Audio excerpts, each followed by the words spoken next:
This is not remotely the most informative bit video you've ever seen. However, it is a quick recap on cheek pieces and their purposes, and mouthpieces and their purposes, and what might be best for your dramatic response horse or your pusher, and just a little deep dive, just minimal, into a Western shank bit, as he is just now starting his Western shank bit experience. Indiana and I are coming to you with another, maybe just one video, maybe a series. We'll do a series. He would like for a lot of you all to understand the mechanics of a bit. And I would too. Now, before you ask, what gives me the credentials to tell you all about a bit? Well, I'm an equestrian. I have taken a 3-week Bombers course with Bombers bits. I have taken a day course with Herm Springer. My name is Karen, so they're alone. Right. And again, trial and error, biomechanics. I'm not anti-bit. I'm not for bit. However, I am for rules and regulations. And if the rules of the competition require a bit, then put a bit on. I did use this horse for the last series on how to get him off of you, so he can actually behave. Today is going to be basic as basic. We're not going to talk about Pelhams and Kimberwicks and shanks. There will be a shank, but we're not deep diving into bits. We are discussing how bit mechanics should work, can work. You are looking at a snaffle bit. You are looking at a D-ring snaffle bit. I believe this is the KK Mylar bit. It's an ergodynamic bit, which is kind of very new to the game. I'd say the last 15 years, 20 years, maybe less than. So this bit locks into this position. And then it has your D-ring. Now your D-ring is best suited for helping to prevent the bit to slide through the mouth. I'll show you that in just a second. When you're looking at your mouthpiece, which is this piece here, this has a roller on it. So it rolls where the tongue lays, and then it has copper inlays as well. So it's just got a couple little copper inlays, just groove, just taste, feels good. But again, it locks. So in theory, it sits in the horse's mouth like so. So if I play with something, there's very minimal movement. If I tickle this bit, very minimal movement, and really only on one side. I can also swivel twist this bit. Now, is it going to be super uncomfortable? Not really. If I go wide with my hands, it doesn't do much by way of changing the bit. So if you have a puller or a one that pushes into the bit, this bit's going to be something they can lean right on. It's going to be really hard to get them off of it. They're there. Okay, so this is a horse that is going to be a little bit more sensitive. This is going to be your one that reacts heavy. So the movement is very, very minimal, and every single response is going to be very, very subtle and very, very minimal. And if you notice, when I reverberate and stop, it stops. Versus a loose ring snaffle. So this ring slides through, or the bit slides. They slide through each other, however you want to present that. This is a loose ring snaffle. Similar mouthpiece, same mouthpiece. Roller in the middle. Copper inlay. This bit is going to have much more movement. So if I move my fingers, see the reverberation, and when I stop, it does stop, but there's a delay. So as I move this ring, as I play with this ring, it moves, reverberates, bounces in the mouth, and it reverberates straight through. So the loose ring actually makes sure they don't really have a place to lean. You have a leaner, like we talked about in the last bit, that's just going to push on it. I can still get them somewhat off of this bit. So if there's full pressure on this mouthpiece, I can still get them off of it by playing with it somewhat. So this is going to be a little bit more for helping cue, helping to help get the horse somewhat off the bit versus leaning on it. A little bit clearer. The loose ring ideally is for a professional or a confident amateur who is good with their hands.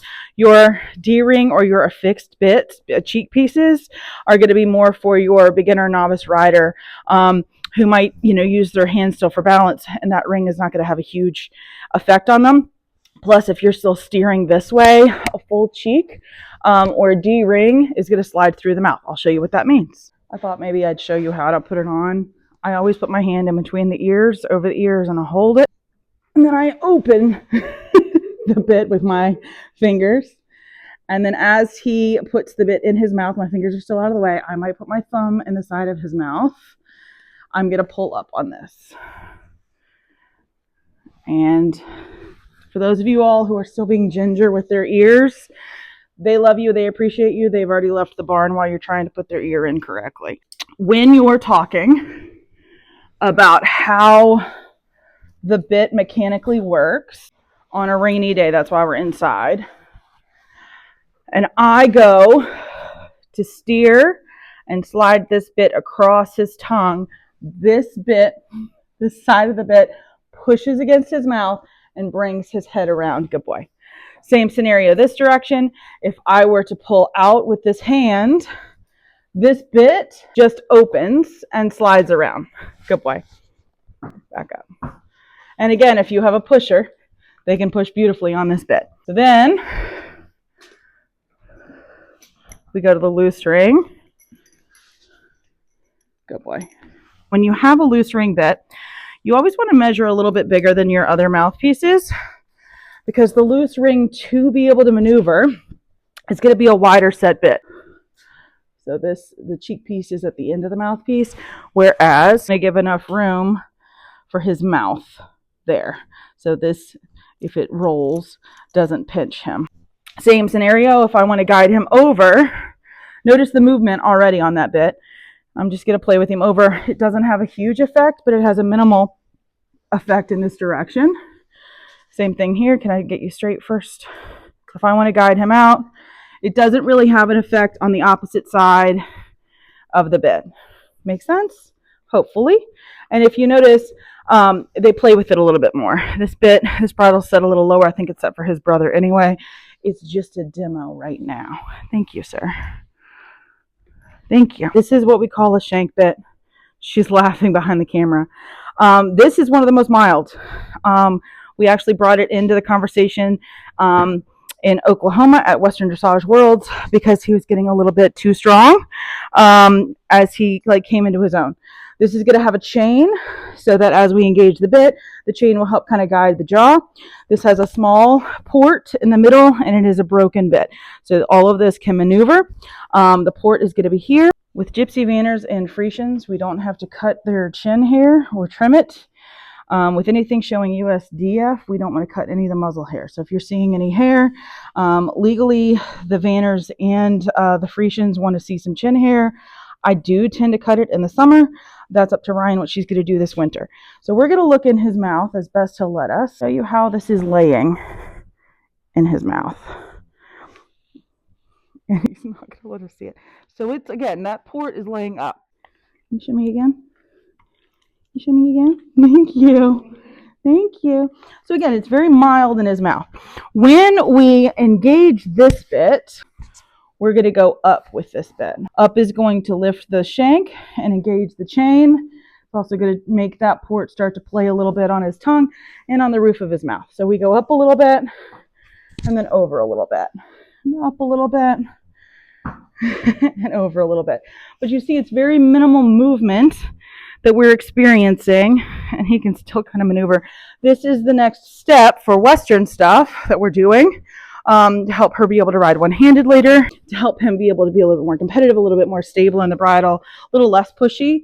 We've put the shank bit on. Best way to describe how a bit feels is to lay it against your own forearm. It's going to emulate how the nose and the skeletal narrows, and it's going to emulate the soft tissue on the gums. It's also going to emulate the tongue. And so when we lay a bit on someone's arm, as such here, I'll zoom in on that. You'll see a lot of people when they're trying to lead a horse will lead here. They're trying to lead a horse, they lead this way. And this mouthpiece is affixed, so it doesn't hurt her. But if you'll notice, if you clamp these pieces together, this bit should clamp against her jaw. So if you ever grab a horse here and try to hold it and they start getting fussy, that's why, because this is hurting their mouth, their tongue, their the bars of their mouth. So you get to see with her, this is a fun game to play when it's raining outside, of does it hurt when we do this? And the answer is going to be no with all of these bits. She also can feel what it feels like on either side how one cheek piece has a little bit more reverberation than another. Mm-hmm. It's also good for you to feel what it feels like here. So if you have a very sensitive tongue or a low palate horse, these kinds of ergodynamic bits are very helpful to you. Yeah. You'll also see that I can lift up on this and it really doesn't do a hill of beans. Whereas if I lift up on this, will it make a huge difference? No, but this one surely lays different, right? So even from the side, you can see how this one rests down into that D-ring shape. And so if I were to play with it, it has some movement. It actually has more movement than I thought it would. So again, when I lay this one down, thank you, Ryan, for your demo. Oh, no problem. This one kind of lays into a shape, but it's because of the affixed mouthpiece. Yeah. When I move this one, it just reverberates the side of the mouth and the teeth area. It's very fun and interesting to play with the difference. I don't know of a rental shank bit, Western bit place, other than potentially you one day. And that came off of a bridle. Okay. But Shady 5 Tack, based out of Wilmington. It's not an actual tack store, it's a rental store. And you get to rent bits, came off of this one. You get to rent bits. So like if your horse is being sensitive, reactive, really heavy and blowing through you, the bit just doesn't fit right, then you can rent a couple to try. A lot of biomechanics trainers will help you adjust the bits. I'm pretty good at kind of giving an idea of what bits to try to maybe help through your situation. Also, I think it's really important to remember, just like training, we start the young horses out in a completely different setup, and then we can graduate. I've got an upper level, well, I've got a second, third level dressage rider who is currently learning this winter the biomechanics and how to ride through the double bridle. We're bringing it in occasionally just to let the horse get used to it. He's a powerhouse, eventing horse. So just to be able to be still and not have an argument is why we've chosen to bring in the double bridle, so she can just be still and let him kind of feel the bit and be like, ooh, maybe I can't be so dramatic, and come right back. But again, that's a progression. It's also not being put in her hands to like muscle him. We can adjust that. It's that he kind of gets into this extended canter buzz clip thoroughbred chestnut gelding thing where he's just very powerful and strong, and she would like to be able to quiet her aids and just roll her shoulders and have him come back, and so it's working. This guy, we want him a little steadier in the frame for longer points, longer periods, I should say. And so this bit has been very helpful to us. And then you see the release and he releases. There's a little bit of a delay in the release for him. He's learning. But again, we're learning. And when he gets proficient in it, then we will go to one hand showing. With the Western dressage, she can show this two-handed, so it's actually working in our favor. Obviously, with the trail classes and the pattern classes, she can't. But that's just our 101 on bits for today. As always, I'm Karen from Mindset Equestrian. Our paid actor is Indy. Ryan is his owner, as it looks like I'm taking out his eye on camera. Iced Out Gypsy. Iced Out Gypsy Banners. Yeah, Iced Out Gypsy. Every time I'm like, I've never met you before. Nice to meet you. Yeah, we'll do a whole lot more of these through the winter because I'm here several days a week. He's leaving, but the reason we were inside shooting that is it has just now stopped raining. First time in 3 days. So we're out here in the chilly dreariness that is North Carolina. Here come his brothers coming to say hey. If you have any questions on anything, I'm happy to shoot as many videos as I can with just me. As always, I do find people to interview and share their knowledge with everyone, every mindset equestrian that's out there.